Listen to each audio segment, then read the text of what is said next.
ولله ما في السماوات وما في الأرض وكفى بالله وكيلا إن يشأ يذهبكم أيها الناس ويأت بآخرين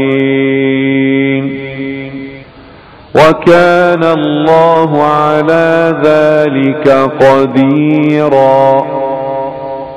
من كان يريد ثواب الدنيا فعند الله ثواب الدنيا والآخرة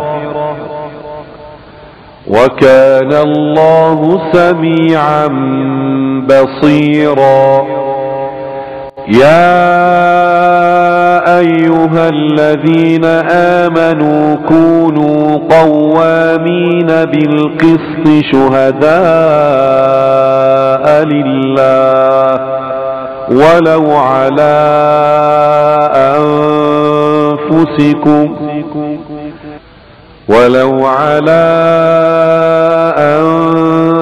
أنفسكم أو الوالدين والأقربين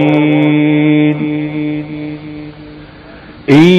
يكن غنيا أو فقيرا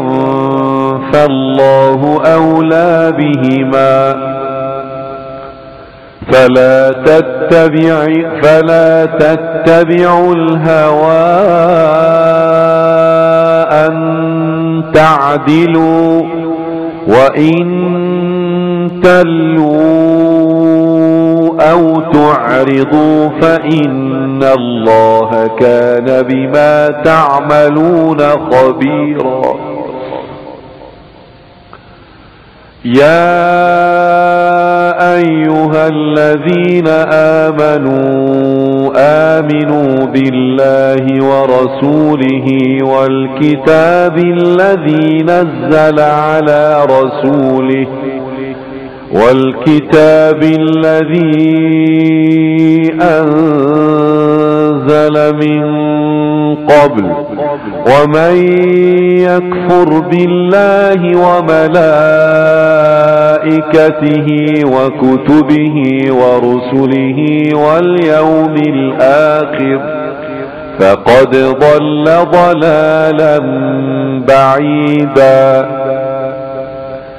إن الذين آمنوا ثم كفروا ثم آمنوا ثم كفروا ثم ازدادوا كفرا لم يكن الله ليغفر لهم ولا ليهديهم سبيلا بشر المنافقين بأن لهم عذابا أليما الذين يتخذون الكافرين أولياء من دون المؤمنين أيبتغون عندهم العزة فإن العزة لله جميعا وقد نزل عليكم في الكتاب أن إذا سمعتم آيات الله يكفر بها ويستهزأ بها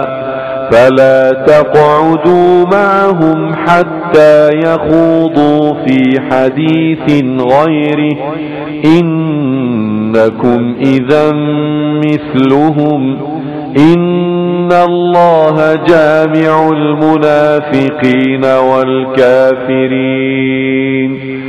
إن الله جامع المنافقين والكافرين في جهنم